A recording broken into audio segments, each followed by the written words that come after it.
It's Wrestling on the Spectrum with Brody the Brain Herman. He doesn't just watch wrestling, he decodes it. From the deep history of wrestling to today's matches in the ring and beyond. Get a deeper dive in the world of professional wrestling. And now, here's Patrico, Flying Ryan, and Brody the Brain Herman. This is Wrestling on the Spectrum.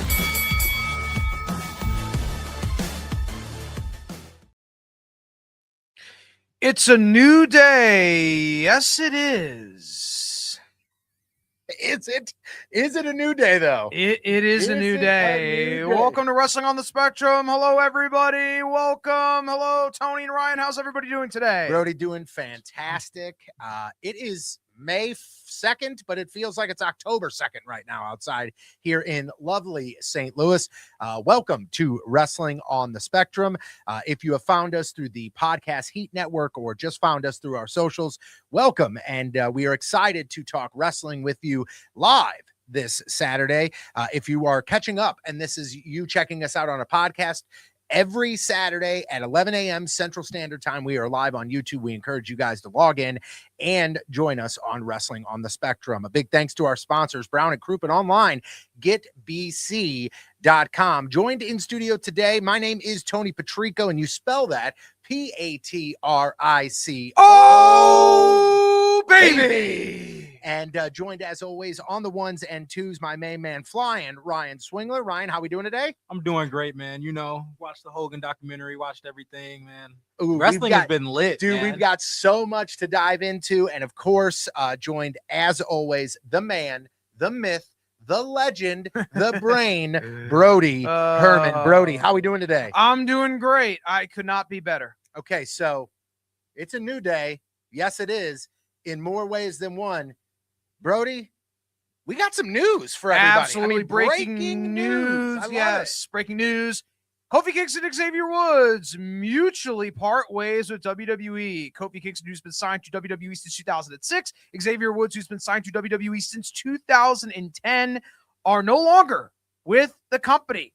The New Day, who have been a tag team since 2014, Big E, Kofi Kingston, and Xavier Woods. Of course, Big E had to step outside of the ring due to injury. Kofi Kingston and Xavier Woods kind of fluttering on the roster, but the New Day seemingly possibly ending its 12-year run, or at least it is in the WWE. I mean, let's be completely honest. I think the New Day ended their run once Big E was done. Yes. In professional wrestling, you know, as an in-ring competitor.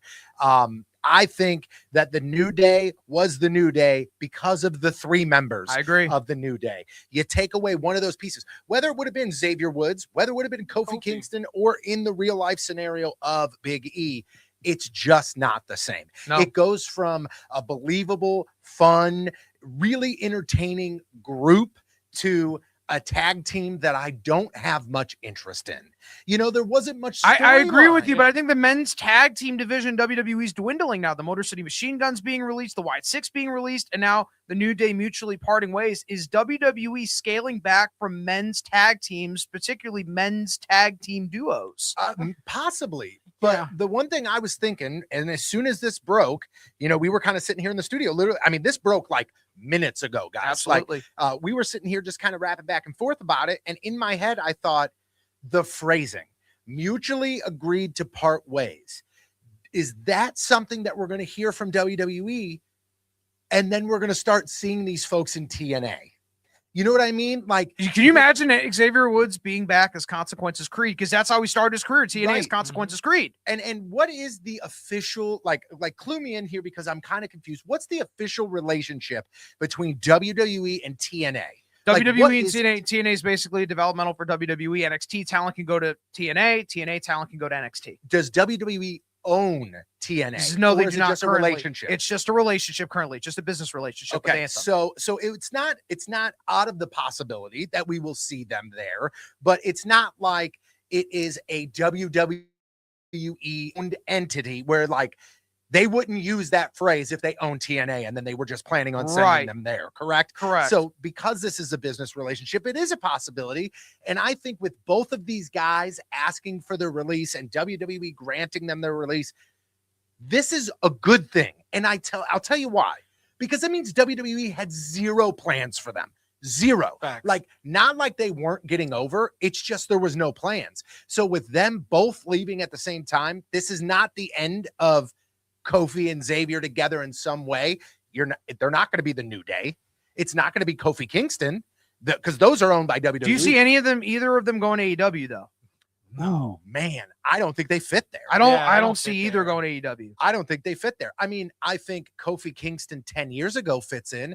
Xavier Woods 10 years ago fits in. 2026 Xavier and Kofi? I don't know. It would be, to me, it feels like it would be a comedy version of Bobby Lashley, MVP, Shelton Benjamin. Yeah, exactly. And there's just not enough room for that, you know?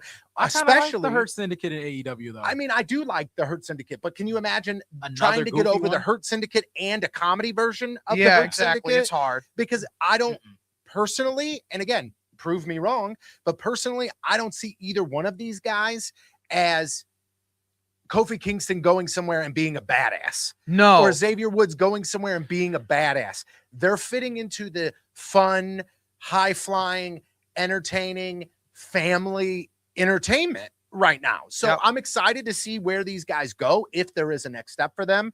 But, I mean, this is, again, especially when we hear mutually agreed to part ways, there's no plans for them in WWE. I agree. And so this is the best move for everybody. I'll say this. I believe New Day is a Hall of Fame faction, a Hall of Fame group, whatever you call it. They've won 5 Raw Tag Team Championships, 7 SmackDown Tag Team Championships. Say we never see Xavier or Kofi have another match again. I feel like they both have had Hall of Fame careers.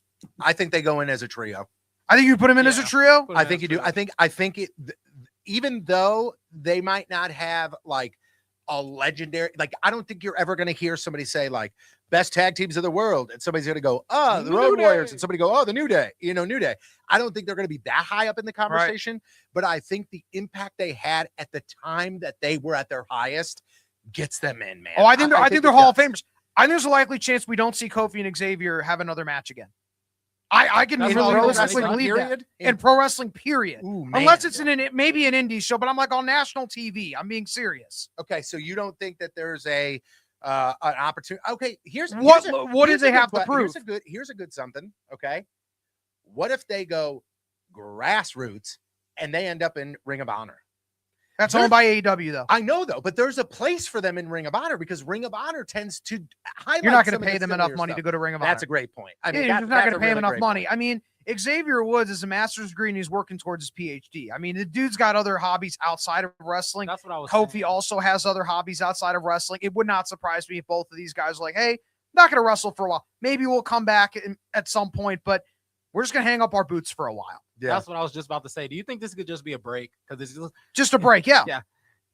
I think the tag teams, like, it's already been overflown with tag teams anyway right now. I agree. And they really need to just go to one title. They're dropping the ball because there are talented tag teams out there. There They is. just don't know how to utilize them. Exactly. Right now. It's like They released the most talented tag team they had in the entire company. Yeah. Well, when you track one side of the tag team titles as like in a 6-month feud, is going to be crazy, right? I mean, it's just one of those things to me where it's they seem to just go, oh, we have these tag team belts. Let's throw 8 different dudes at the belt, put a ladder or put a table or do something.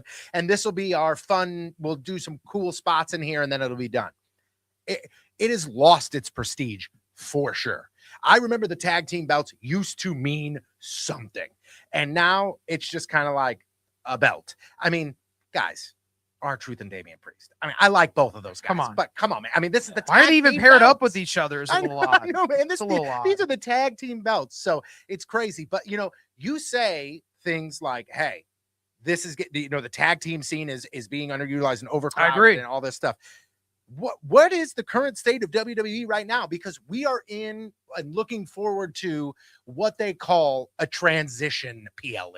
Yes. This is not a staple event. Well, it's Backlash in Tampa Bay. It's Yeah. going to be on May 9th, 2026, Tampa Bay, Florida, in the Benchmark International Arena. Roman Reigns on the poster. Roman Reigns is from Florida. He is going to be headlining the pay-per-view, main Quick eventing turnaround against here. Jacob too. Quick turnaround here from Mania to Backlash. I mean, it's what, 2 and 3 weeks? That's it. Yep.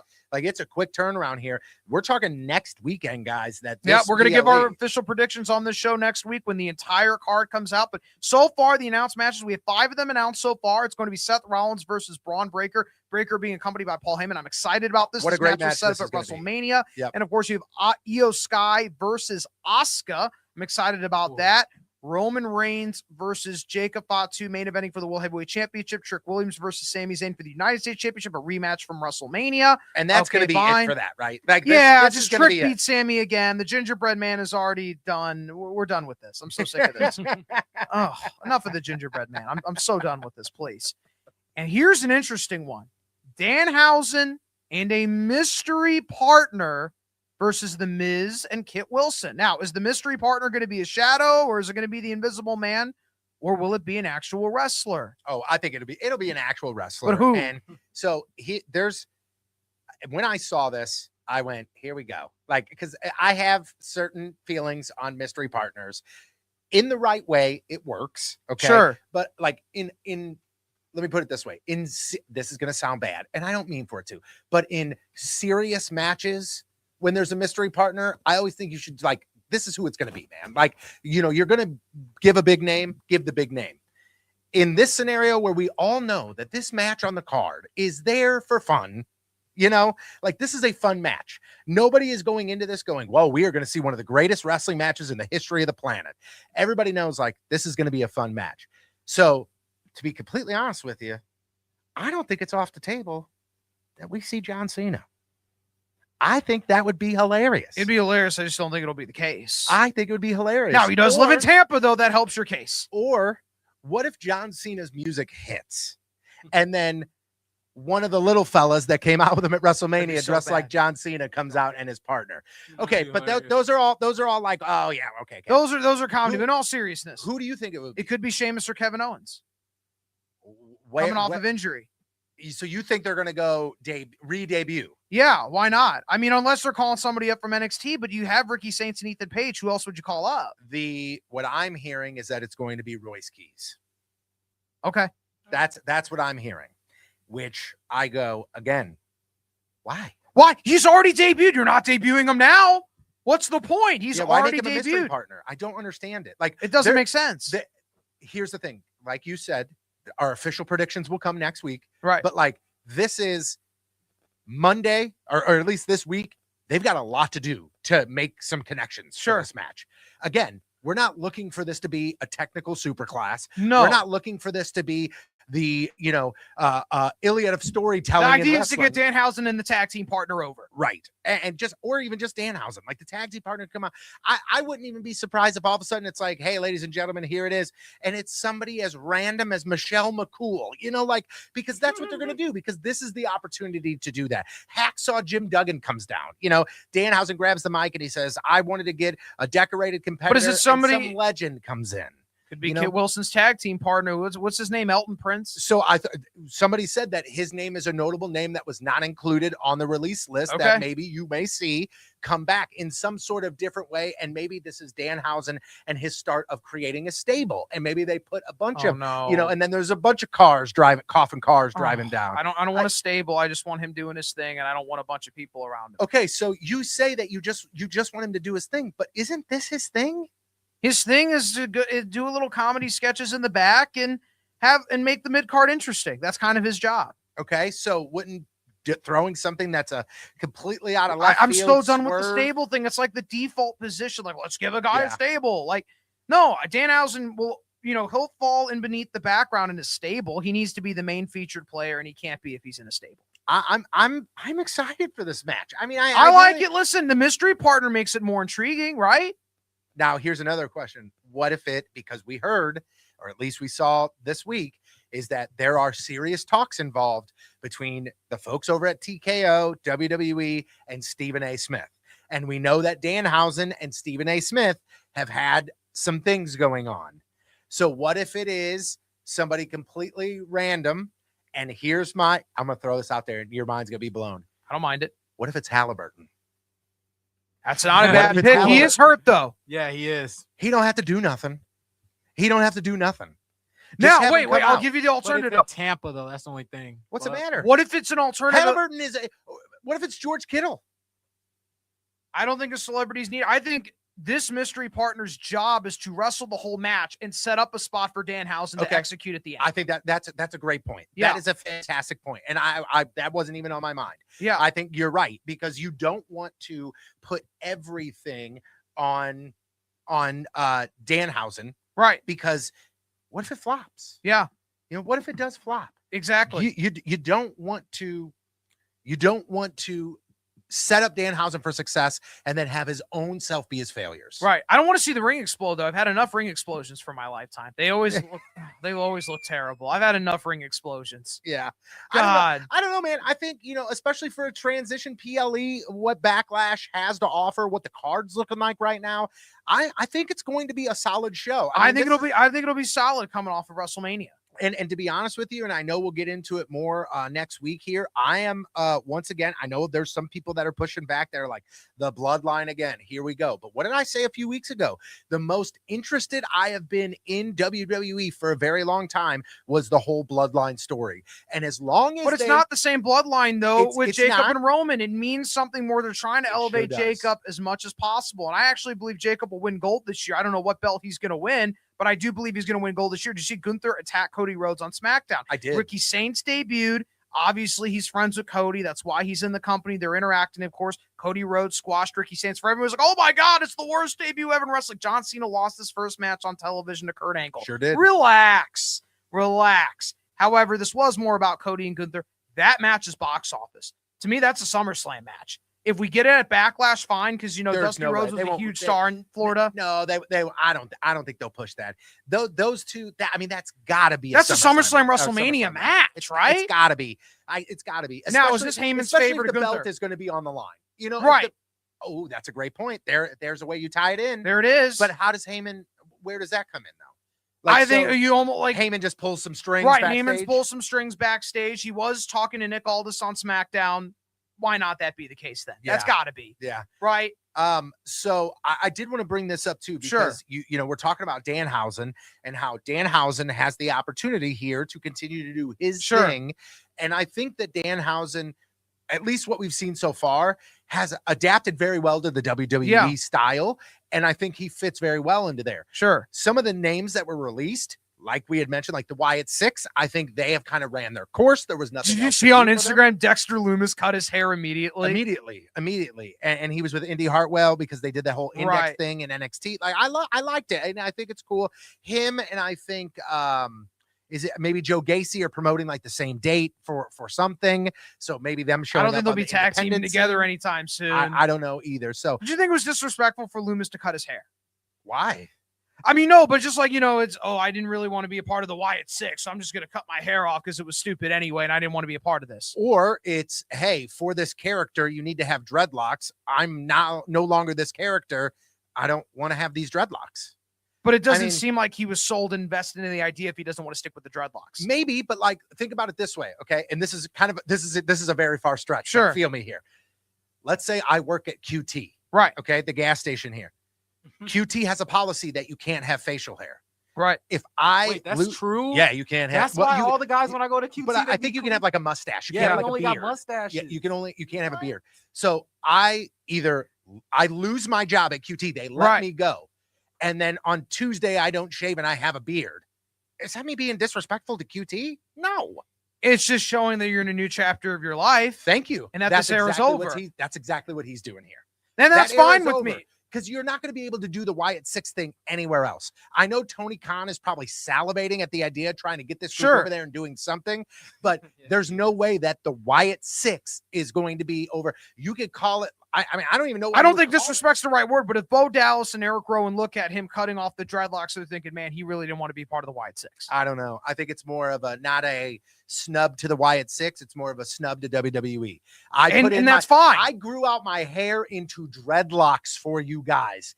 And what did you do? You took the belts from us and then let me go the next week. I'm letting you guys go right now. Okay. I'm moving on. Facts.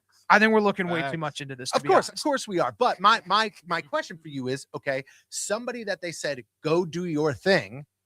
and wasn't able to adapt and wasn't able to get off the ground like they had hoped was somebody like Aleister Black. Now, Aleister Black, WWE or NXT, WWE, AEW, WWE. Hasn't it just ran its course? He can't go back to AEW, right? No. Something has to change, right? Does it Something indicate that has he to change with him? Something's got to change? It's ran its course. And I think it's one of those things where the character was cool at the time when it needed to be. And I saw online that like a lot of the reason why it's 6, Aleister Black, is that TKO's not down with the like. It doesn't draw money. supernatural It stuff. doesn't draw money. Yeah. They want people on the roster. They're going to draw money and sell merchandise. That doesn't cut the mustard. Yep, sure doesn't. Well, I'm interested, man.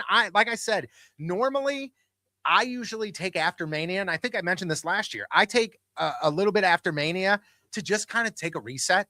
Yep. To just take a little bit of a break. But props to WWE because they got me interested in Backlash, man. Well, that's exciting. And this is a PLE that I won't miss. So I'm excited for that. And I know I'm very honest on this show when I say that it's tough for me to stay up to date with AEW. It's That's tough fine. because I'll help you. WWE, and correct me if I'm wrong here, Brody, WWE, they look at 10 superstars and go, these are the 10 people that we're going to push. AEW has 100 people and they try and cram them in. So it's easy to get lost. It is. WWE has a clear It's like Game of direction. Thrones. Yeah, WWE has a clear direction.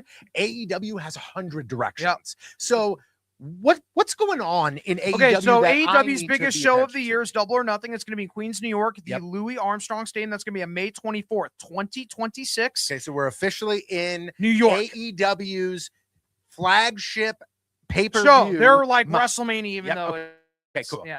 I Two know, announced I know, matches. I know what you. I know you did the air quotes there, but It's listen, their biggest show of the year, guys. it's their WrestleMania. It's their biggest That's show of the it. year. Okay, Yeah. here are the 2 matches announced so far. Kazuchika Okada will be defending the AEW International Championship versus Konosuke Takeshita. I can't keep up with all the belts either. I'm going to be honest with you, but I'm actually kind of interested in this match. Here's one that's been announced: the I Quit Street Fight for the AEW World Tag Team Championship. If Edge and Christian lose, they must retire as a tag team. Now, I've heard rumors that AEW is going to have a pay-per-view in Montreal, in Canada, in July. Just remember that. FTR is defending the titles against Edge and Christian. So these guys are going to battle once again. And another thing that's also updated as well, MJF has to put something on the line going up against Darby Allin if he wants to challenge for the world title. Folks, if Darby Allin MJF is not the main event of this pay-per-view, then something is very wrong here. Because it's in New York. MJF is going to be main eventing here. And I think he's going to, well, we'll see how Dynamite pans out, because I got to watch the Dynamites over the next few weeks to see what the plans are going to be. But that's all that's been announced so far. But we are going to keep up to date on this because it is the biggest event for AEW. Double or Nothing, May 24th, 2026, Queens, New York, in the Louis Armstrong Stadium. So the one match that I did see that got posted was FTR versus Edge and Christian. Yeah, FTR Okay, versus Edge and Christian. And the stipulation, like you said, was if they lose, Edge and Christian can no longer be I a tag Quit team. Street Fight, but isn't all I Quit matches no disqualification, no rules anyway? Pretty much. Okay. Pretty much. We're just labeling things to label things. now, Okay. You know. Yeah. It's just a match for the championship. Exactly. And all of a sudden they call it the ultimate pendulum. It's like, no, it's just a match. Okay. So my question for you is, though, is this setting up an Edge and Christian feud one last time on their way out? I guess I don't want them to. I don't want them Because to they're going to retire. lose. They're going to lose. But then you said there's a pay-per-view coming up in Montreal. Right? What a No, better it's place a to have them stipulation. be If Edge and Christian lose, they must retire as a tag team. as a tag team. So then how do you keep them still hot?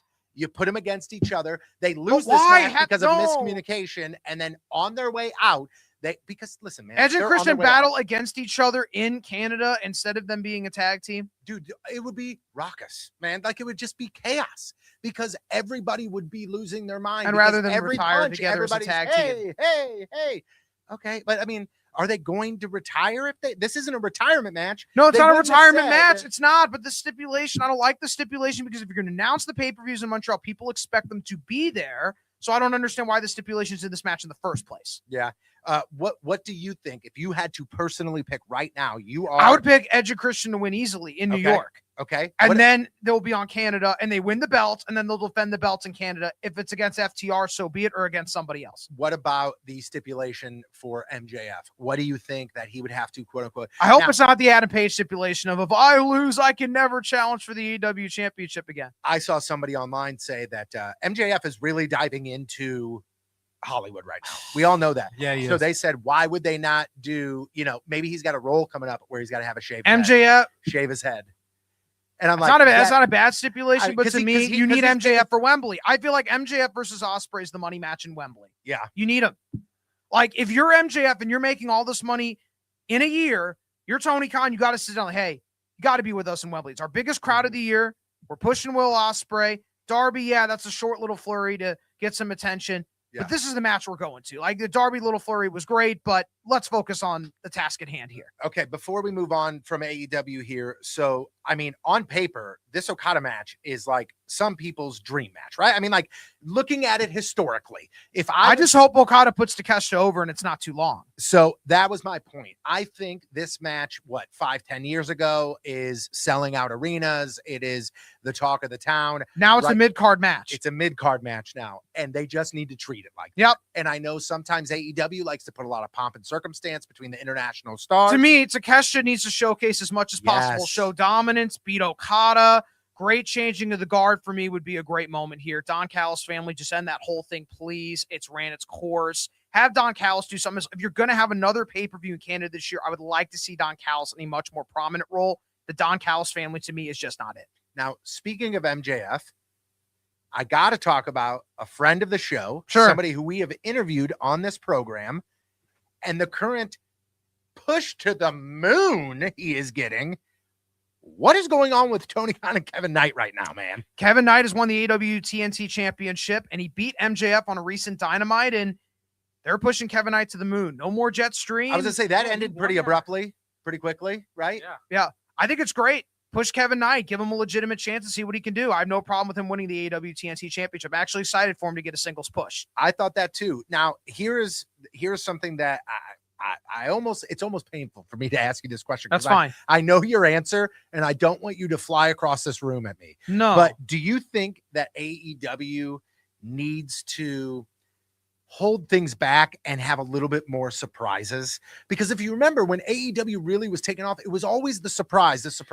All that surprise if you're is competing, gone, because right? Tony believes he's competing against WWE in his own heart, you got to advertise stuff. Like at the end of the day, it's a big deal. And they did it for Canada, and you got to do it in New York. You got to get people in the building. You got to get people buying merch. Yeah, I agree with you. And I think it's great. And I think, like I mentioned before, I think WWE has a clear direction. Sometimes we don't necessarily know the turn by turn, but they've got clear direction. Sure. AEW has, 1,000 different directions. And when it comes to 1,000 different directions, it's easier to do that when you have one star, right? Like when you have the guy. And if you want to talk about professional wrestling and you want to talk about the guy, whether you like the man personally or not, I think there's one name that comes to everybody's mind when it comes to the guy in professional wrestling history. And who do you think that would be, Brody? Hulk Hogan. It's Hulk Hogan. Ryan, is there any other answer that you can even defend when it comes to, and I'm talking pop culture, my mom, like anybody. You Hulk mentioned Hogan. Hulk Hogan, they know Yeah. wrestling, It's right? Hogan. You're It's going to Hogan. get two things. Yeah. You're going to get somebody saying Hulk Hogan, and you're going to get somebody that's going to tap Yeah. their elbow and fake an elbow drop. The Rock, right? yeah. That's what it is. So the Hulk Hogan documentary on Netflix Real American. has Real come American, out. baby. We've all watched it. Brody, give me just a little hey, this is what the kind of encompassing documentary was. Don't break it down, but what if somebody? Oh, I will in a second. But here, it's a 4-parter. Each Yeah. were about an hour each, and it was just talking about Hogan's career. yeah, That's the idea. Yeah.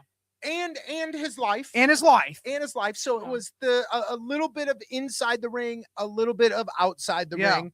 I think especially as this podcast, wrestling fans in general, if you watch wrestling in the 90s and you still watch it today, you didn't learn anything new. No, out of I that didn't learn anything documentary. new about this guy. Not in Not in the ring. Not personally, a little bit, but Yeah, not I in the learned ring. personally A stuff. little A bit. little bit. But I think this was kind of hey, you've heard this story. You've Yeah. heard this story. You've heard this story. Here's a little bit more about those stories, right? I Yeah. mean, it wasn't anything that was groundbreaking, but if you're not a giant wrestling nerd like we are in this room right now, Yeah. this was probably pretty entertaining for you. Yeah. It was- I think it definitely opened up the eyes of some Hulk Hogan lovers and had them go, oh, and also Hulk Hogan haters and have them go, oh. You know what I mean? There were moments of both of that. I would agree with you. Yeah. I agree with you. I mean, listen, I'll say this about Hulk Hogan. There's so many things. One, we talk about he's the most unauthentic, disingenuous, pathological liar in the history of professional wrestling. Okay, guys, see That's you later. who he This is. was wrestling on the Spectrum. Yeah, no, it's all good. Listen, I'll say, listen, we know Hulk Hogan, and in the documentary are great moments. He's as two-faced as LeBron James is. He's one way. Whoa, you're not going to talk about my GOAT. Getting strays now? Whoa. Well, I mean, listen, Hogan's one way in front of your face, and he can be one way behind your back and another way behind your back. Yep. He could stab it if you're not careful, because that's who Hulk Hogan is. By the way, Bret Hart, great to see him in this documentary. I was Facts. surprised to see Bret Hart in it. Awesome. I was also surprised to see Jesse Ventura in this documentary as Me well, too. considering the fallout. I also, to be honest with you, I know Bret Hart is a, get off my lawn guy now, and he's got a lot of sour grapes. But guess what? I'm okay with it. Yeah, His I'm points okay are with it. valid. It's The a WrestleMania warranted Yeah, I'm grumpy okay with old it. man. I would be mad too. I'll listen to Bret Hart bitch a Yeah, little bit. I'm of okay with course. it.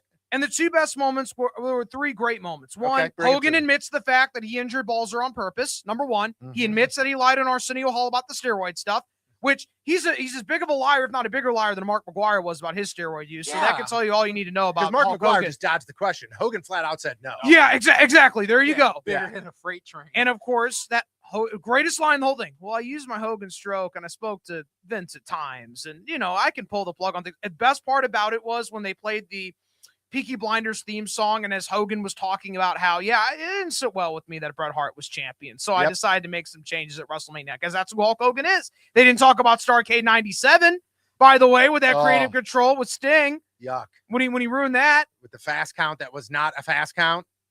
That's who Hogan is. That was a big one for me. The fast count that was not the fast count because Hogan said right before, quote, something ain't right with him. He's not ready. Right.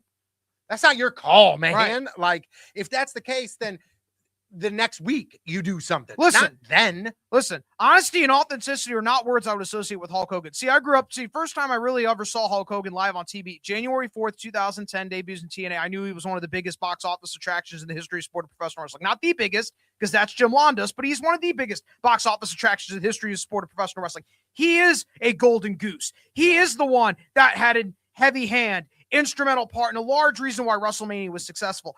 There wouldn't have been WCW wouldn't have even been profitable if it wasn't for Hulk Hogan. Let's be honest, not a chance it would have been profitable. There wouldn't have been an 83 weeks where WCW is beating WWE in the Monday night ratings. There would have been no Monday Night Wars if it wasn't for Hulk Hogan.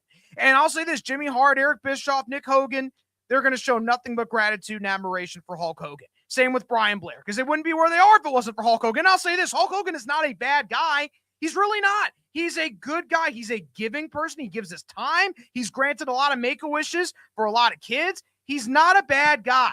He's this disingenuous and authentic and a pathological liar at all costs. That's what he is. He's always been the same. I've always seen through the red and yellow facade and all of this train and, eat your vitamins and say your prayers. That's why I like when he was with the NWO, because he was real. I just true. love the fact that you go, he's not a bad guy. He just sucks. It sucks because of these reasons. Yeah. But no, I get what you're Real, saying, though. man. I get what you're saying. He is the guy to me. Okay, I'm older than you guys. The way that, like, and I hate to say your generation, but the way that your generation felt about John when he was being forced down your throats, when it was Fruity Pebbles, John Cena, Yeah, but and it was so I'm the cool, greatest, though. and everybody love everybody. That's how we felt about Hogan in that like mid 90s era when he first got over to WCW. It was like, Hogan's at WCW. Hell yeah. And then all of a sudden, after a year or two, it was like, Hogan's at WCW doing the same damn thing I was tired of him doing in WWE. When Hogan left WWE, I didn't miss him over there. I thought it was cool he was on WCW. But I remember the moment that Hogan turned, and I remember the moment that I was like, man, he's more comfortable doing this. I'm sure he was is. way more comfortable being the bad guy instead of the say your prayers and take your vitamins guy. The one thing I really liked from the documentary, and this is something that probably went under the radar of a lot of people, is when Jimmy Hart was talking about when Hogan came back to that Raw after people When he got booed. were Yeah, against he's got him, booed. and he Why bring booed. him back in LA though? And that's the thing. Like- And that was the thing. If it was anywhere else but LA, he probably would have got a better response, but it was LA and he got destroyed. Okay. I literally said if he was in anywhere in the South, it would have been lit. Absolutely. It would've been Florida, turned. he would have gotten a huge pop. Florida, he would have got a It would've crazy been pop. massive. It would have been massive. It was a bad move on WWE to Think do it that. was But personal. like Jimmy Hart said, okay? Like Jimmy Hart said, he goes, it can flip on an instant. And with Hulk, that even now that he is at the tail end of not only his career, but his life, it affected him massively. Of course. And it's crazy. And the other thing I loved about the documentary is hearing Triple H say, I didn't fire Hulk Hogan. I fired Terry Bollea. It's a great And I line. went, whoa. Yeah, I'm like, yes, you did. Because that's him saying, I didn't fire Hulk Hogan. Hulk Hogan, the character, will always forever be in wrestling. But Terry Bollea got fired. I'll say this. Hulk Hogan, if you take his career before WrestleMania 18, there's not really a lot going on there. Like, I don't mind it. Listen, he's got creative control, Hogan stroke, whatever. He's drawing money. After WrestleMania 18, and that took a turn, and he didn't leave wrestling unscathed. You know, had a lot of back surgeries, knee replacements, shoulder replacements, and a lot of pain. I understand that. He took his abuse for the fans, and he shouldn't have had the leg drop as his finishing move. That was a terrible thing on his part. But I believed it. But if you no, and that's when fine. somebody dropped the leg, I mean, I was in 8th grade, and if Hogan dropped the not the leg on coolest somebody, looking I went, finisher he's ever. done. It's Yeah, not. but It's a boring finisher. Yeah, but when if Hulk Hogan doing did it, I believed it. If somebody did a leg drop right now, I'd go, okay. Yeah, But this is a because when leg drop. Hogan did it, I went, I believe it. Are any of your Kinda- problems with kinda like Hulk a super Hogan kick. before WrestleMania 18? Or is it just after WrestleMania 18 when problems started to mount for Hogan? I don't even have any problems with Hulk Hogan. I have zero problems with Hulk Hogan. I don't necessarily agree with everything Terry Bollea did, but I have zero problems with Hulk Hogan. Zero.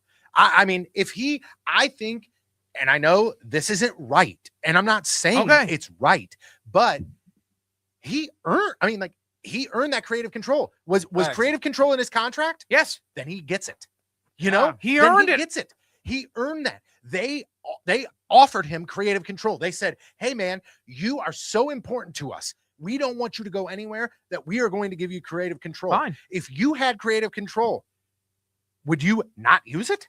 I would use it. Yeah. I'd use Thank it you. too. Everybody would. I may win Thank you. I may be So on you some- could say he's disingenuous and he does all that stuff, but he was given the keys to the building, and then you want him to not go inside.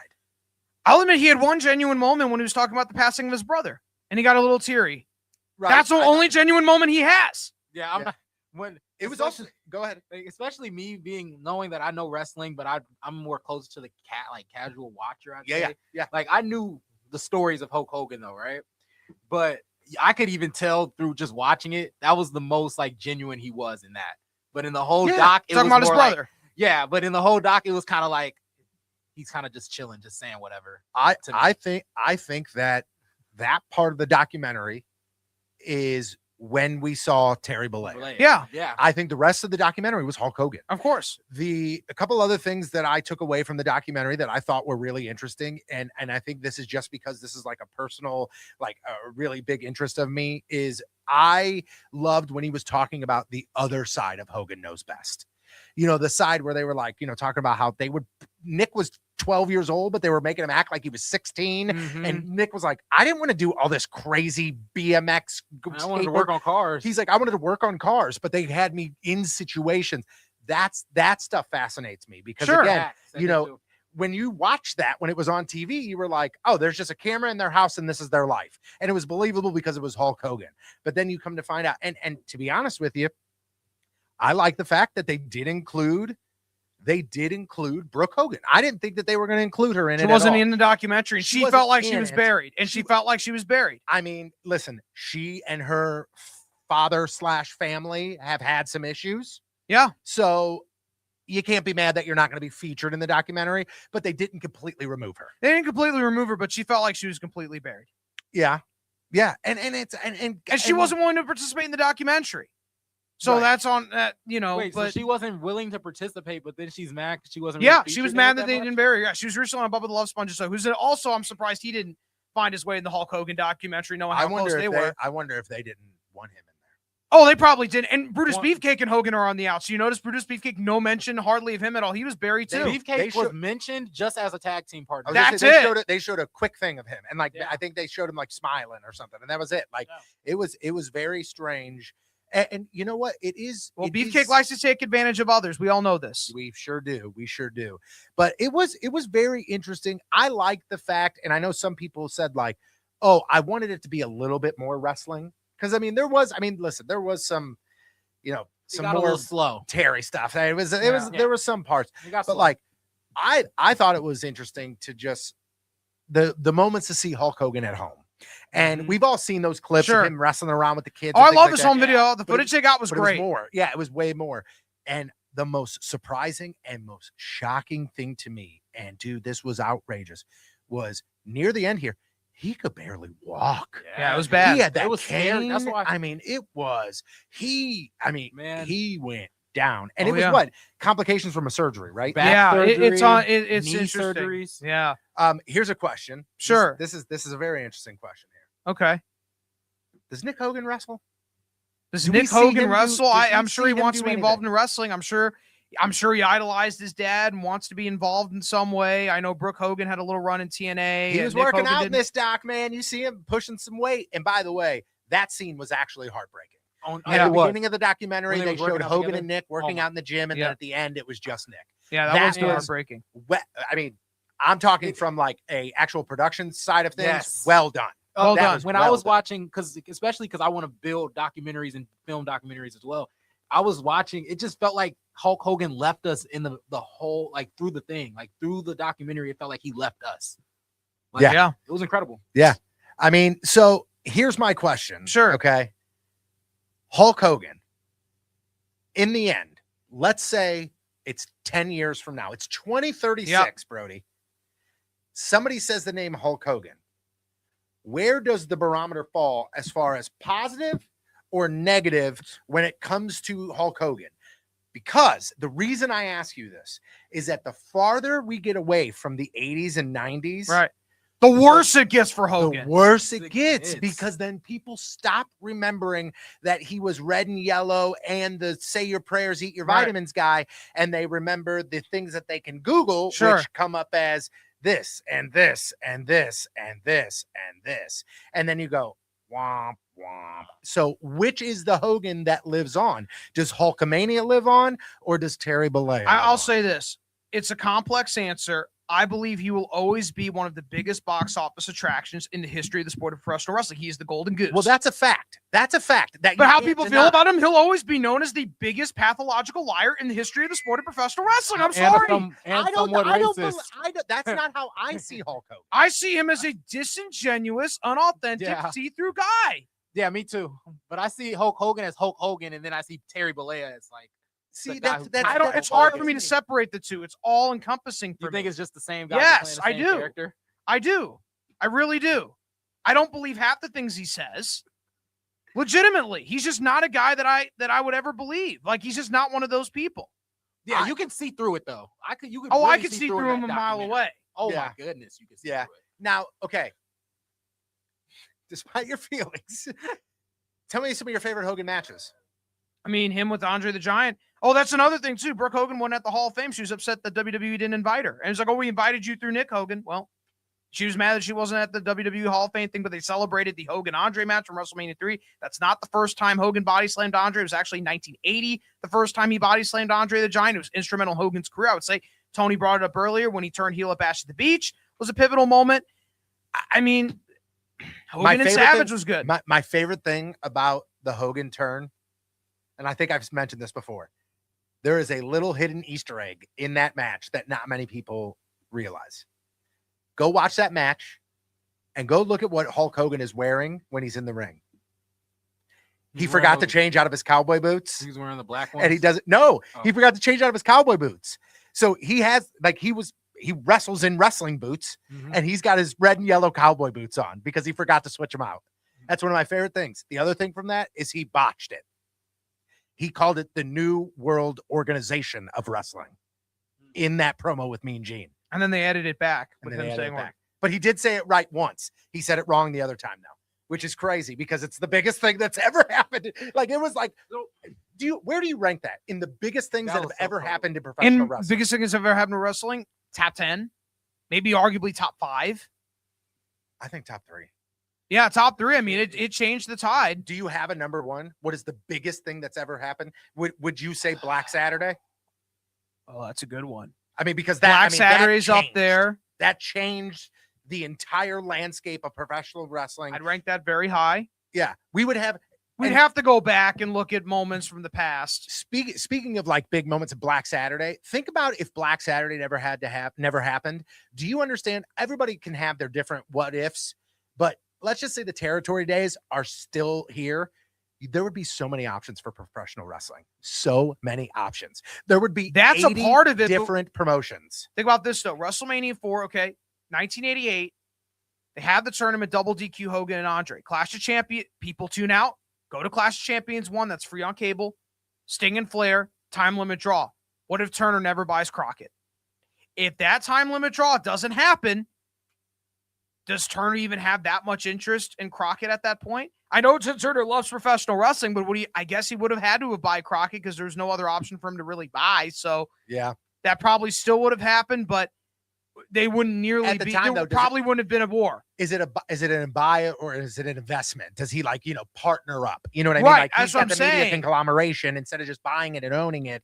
He goes, "Hey, I have this outlet for you." That's a different way that scenario could have panned out. The first, I mean that, and I don't even. I mean, 96, 98, 97, 98 was a nice little flair or whatever, but the AOL Time Warner merger, that war was dead before anybody realized it was. So to me, that's the only reason we really had that long of a war was because of the Flair Sting time limit draw. Give me a rating out of 5 stars. What would you give Real American, the Hulk Hogan documentary? About 3 stars. What about you?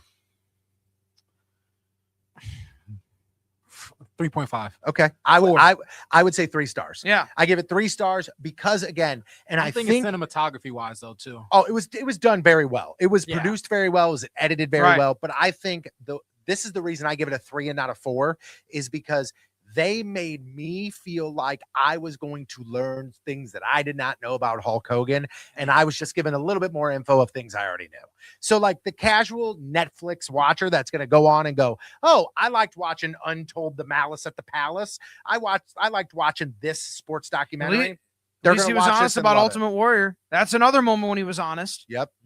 Yeah. There was glimpses of honesty there. There was glimpses of honesty, but overall not. So again, we ask people, can you separate Hulk Hogan from Terry Bollea? There's another guy that I think is just as important in the wrestling landscape who you have to take a look and step back and go, can we separate the in-ring performer versus the real person? And that's somebody by the name of Brock Lesnar. Okay, yeah.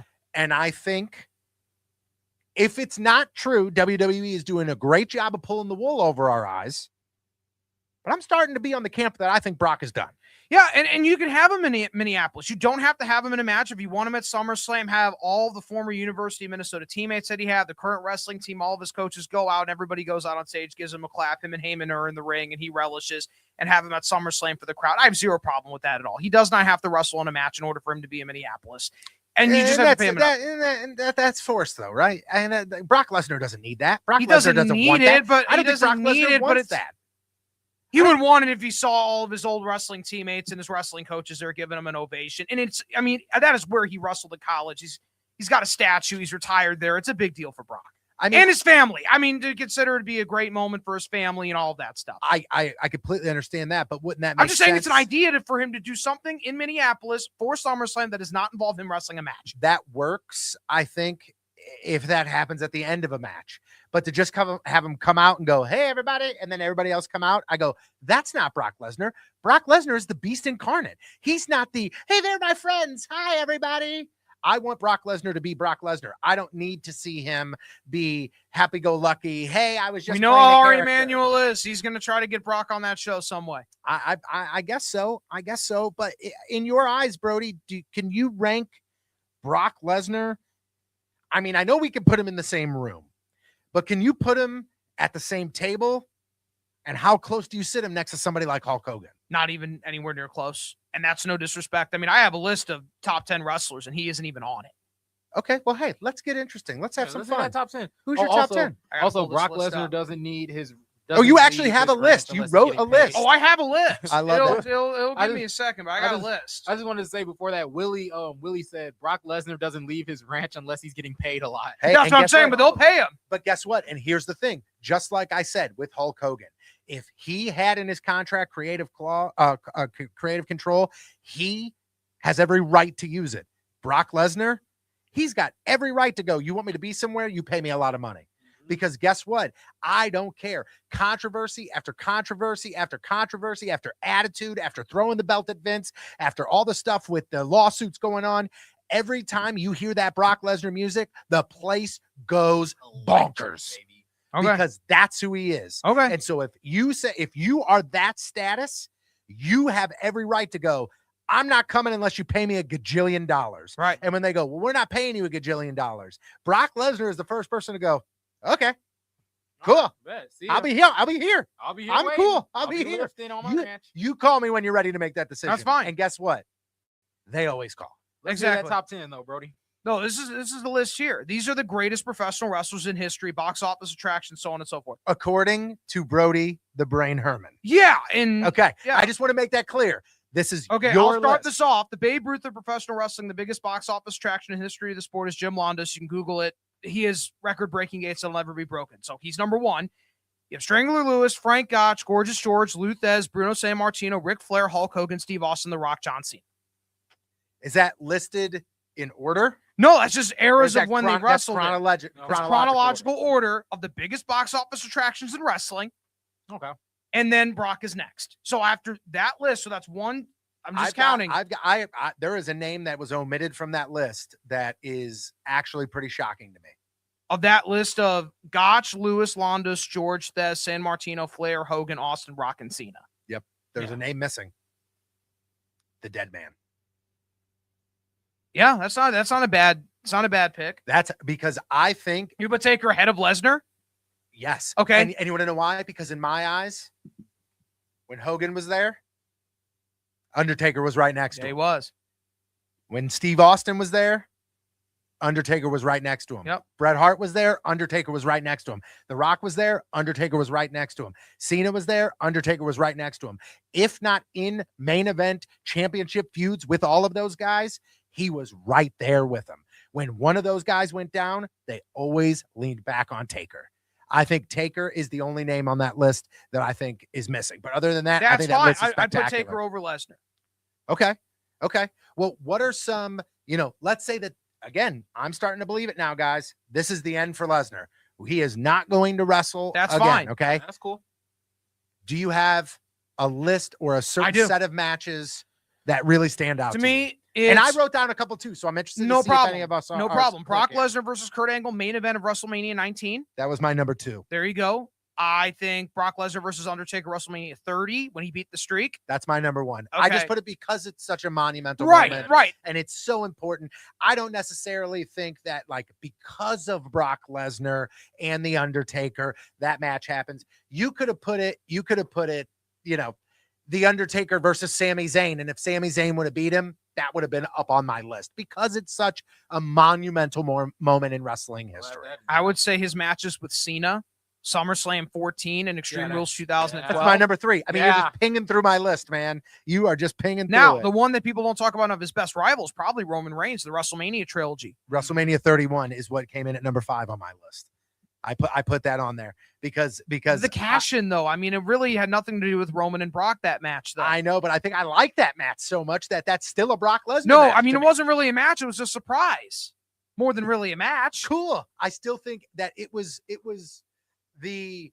That was a Seth cash in, right? Yeah. And I think it just was such a cool moment. It shocked me. That was one of the most shocking things ever. It's one of those moments in wrestling. There are very few moments where I can close my eyes and I could see it. And I close my eyes and I see Seth just whipping the belt around his head. And to me, that's just such a cool moment that makes it in there. Because again, even though Brock Lesnar, I don't consider that a Brock moment. I consider that a Seth moment. It's a Brock Lesnar match. That's fine. That's a Brock Lesnar match. I want to see if you can guess my number 4 because I think my number 4 is pretty good. Is it Brock and Rock at SummerSlam 2002 when he won the title for the first time? No. That was a big deal for Brock. That It's catapulted him. 2013. Brock and when he squashed Punk at SummerSlam in the No Rules match. Yeah, because I think that's when the Beast Incarnate started and like the real domination. Yeah. Like the unstoppable, monstrous Punk beast. legitimately hated being in that match, though. Well, and I think there was a lot of real life there. Sure. And I think there was a lot of real life. It was Heyman versus Heyman guy. It was Punk was just disgruntled at that time wrestling a bunch of part-timers and having to put him over. right. And I think yeah, the that was fact, during that time. Yeah, Rock, Undertaker, and Brock. I think Oh, the storytelling and I think the brutality, the absolute ass kicking, I think that made it stand out for me. I think it made it stand out for me. Okay. But what did you say your number one yet? Have you said your number one? Yeah, my number one would have been Brock and Kurt, and then Yeah. the Roman and Brock trilogy I would have as kind of the encompassing of the number two, and then of course his feud in matches with Cena. I think the Triple H feud is a little bit underrated. That's when I first really fell in love with Brock Lesnar. I mean, those are like the big rivals of Brock to me are Cena and Roman. His trilogy with Cody wasn't that bad, but I don't consider him as big of a rival as Cena and Cena and Roman. Yeah. Those are his two biggest rivals. I think one of my favorite things about the list that you just read off, Brody, is the fact that you read off that list. If I would ask somebody your age or hell, somebody my age, who are the most important wrestling figures in history, the very furthest they would go back is Bruno. Right. Yeah, that's it. And because that's just a name that they were continuously inundated with growing up. But anybody before him, they don't say. It usually starts with Bruno. If not, it starts with Flair. Well, wrestling started in like the early 1900s. Right. So it starts with Flair. So again, it just shows how not only when you're watching Raw and watching these PLEs, you're not just looking at it from this is the stance where it is right now. You got the history side of things. And Ryan, I know Willie's got a question and I'm interested. All right, in ask the it. actual answer to this question. Go for it. What is Brody's first wrestling memory? That's a valid question. Your first wrestling memory. So I know it probably was what, TNA days, right? Or was it WWE? It probably would have been WWE. Oh, it probably would have had to have been around WrestleMania 24, the Flair retirement. That was what, 08? So I would have been 6. Probably around there when Flair was going to retire. Flair and Shawn was probably my first distinct memory. Okay, so that's around the time my first distinct memory was like. Yeah, I think it was a SmackDown when Kane was on it. Wow. I mean, okay. Speaking of that, you're gonna love this. Speaking of that Flair Michaels retirement match, okay. I am in college. I'm in Edwardsville, Illinois. I am by myself. In 2008? Yeah, it's my last year there. Okay. Yeah, that was my last year there. I think I was done with school, but like our lease ended up. Yeah. So like we were there through the summer, and I remember watching this, okay? And I remember this is how impactful this was in my life. I'm by myself at my house, and I'm watching this, and the song that they put to this video package was the song by the band Fuel, and it was called Leave the Memories Alone. And that plays, gentlemen, I would never admitted it back in 2008, but it's 2026 and I'm a 40-year-old man. And I will admit to you right now, your boy cried. I had one tear roll down my eyes. And it was at that moment where I went, damn it, I think I'm a real wrestling fan. Like, because in my eyes, and I know it wasn't true, but in my eyes, that was it. I was never going to see Ric Flair do anything again. Yeah, until TNA a couple of years later. Yeah. But like, that moment felt so real for me. And for the first time watching wrestling, that moment, I got sad that one of the guys that I spent the past 10 to 15 years of my life with every week was hanging it up. And it was those moments where I went like, Ric Flair is on that list 100 out of 100 times. You know? Yeah. I don't know if Brock Lesnar's there. No, I don't think Lesnar's in that pantheon. Brock Lesnar is, like you said, on that second pedestal. Yeah. He's very prominently there because, again, guys, let's talk about the athlete that Brock Lesnar was. NCAA. Run me through his the NCAA Division I champion of the University of Minnesota, UFC heavyweight champion. He's pretty much been at the top ever since he got to WWE within the first year. He won his first WWE championship, SummerSlam 2002. I mean, Brock is a world-class athlete. There is no doubt about it.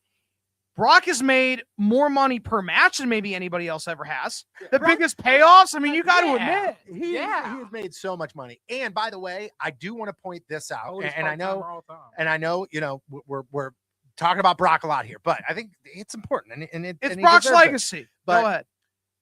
When Brock Lesnar says that Brock Lesnar retires, don't you dare think that does not mean that he's going to have a match at WrestleMania in Saudi next year.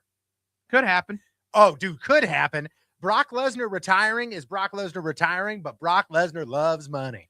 Yeah, he Oh, does. you Nobody's said gonna that. give him a He bag, loves money. bro. By the way, what are your thoughts on the early reports of where Mania 2028 will be? I Did didn't you hear the about reports? I've heard some cities mentioned. Nashville. Nashville is apparently the Ooh, I number love one that. city that is up for it because the new NFL stadium will be ready to rock and roll. That's a good. I love to go. I'm going to Nashville later this month. Fellas, if We are. Mania is in Nashville in 2 years, we going. Yeah. Okay? Oh, we're Yeah, going. we going.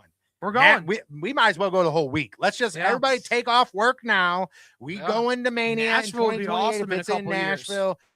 I want to go, and I want Jeff Jarrett to hit me in the head with a guitar. Now, is okay? Jeff Jarrett staying in AEW though, or by that point, do you think he makes a transition I back don't to know WWE? when contractually that all comes to I an don't end. know either. That'd be great to know. I also think that Jeff Jarrett does whatever the hell Jeff Jarrett wants to do, and he's okay with it. And I love that too. I'll give a take. Jeff, your AEW run has run its course. I would suggest you leave. Well, there's leave. that, That's everybody. what Brody I would. said. I think you should leave. Double J, I know I'm seeing you in Nashville soon. I tell it straight to your face. Think you should leave AEW. Well, there you go. Oh, Bro, hey, I'm holding him to that because I'll be there. Somebody put so. the booking hat on Brody and just let him run with it for a year and let's see what the hell happens, It'd be okay? great. That's gonna be coming out. Brody's booking. Listen, ready. I think that would be great. That would be Yeah. absolutely fantastic. I do encourage you guys as you are, listening and getting caught up with Wrestling on the Spectrum. Follow us on our socials. We are on X at Wrestling OTS. We are on Facebook. We're on Instagram and TikTok at Wrestling on the Spectrum. I will tell you this. We are really putting out more content for We you are. guys every day, every week. We're putting out more stuff. Ryan, I thought the Raw recap that you did this Yes, week was sir. fantastic. That is Yep. exactly what folks are looking for. Just a quick little recap. Brody, I know that we've got some things that we're working on as far as even additional content to get out to people. But again, if you have found us through the Podcast Heat Network, you're listening to this on the podcast, we invite you guys every Saturday morning at 11 a.m. Central Standard Time to join us live on YouTube. Chime in. We read every comment. If you have questions for myself, for Brody, for Ryan, we would love for you guys to get involved with Wrestling on the Spectrum. Anything else before we get out of here? I know we've got a lot of wrestling coming up and the big Backlash PLE next week. Brody, anything else you want to kind of put a bow on this week's episode? Yep. Backlash is coming up on May 9th. AEW Double or Nothing May 24th. And we will, me and Ryan, we're going to be in Nashville. May sir. 29th I through know. May 31st for my birthday. You guys want to take my kids? I do it. Kids are always welcome to go to Nashville because it's going to be an absolute blast. I'm still going to see what I can do to try and meet you guys there, but I know you guys will be able to hold down the fort. It's going to be a And blast I- in Nashville. I hope you guys have an absolute great time, but I'm excited to talk about our official predictions for Backlash. That happening next weekend here on Wrestling on the Spectrum. A big thanks to our sponsors as well, Brown and Crouppen, online at getbc.com. For Flying Ryan Swingler, for Brody the Brain Herman, my name is Tony Patrico, and this was Wrestling on the Spectrum.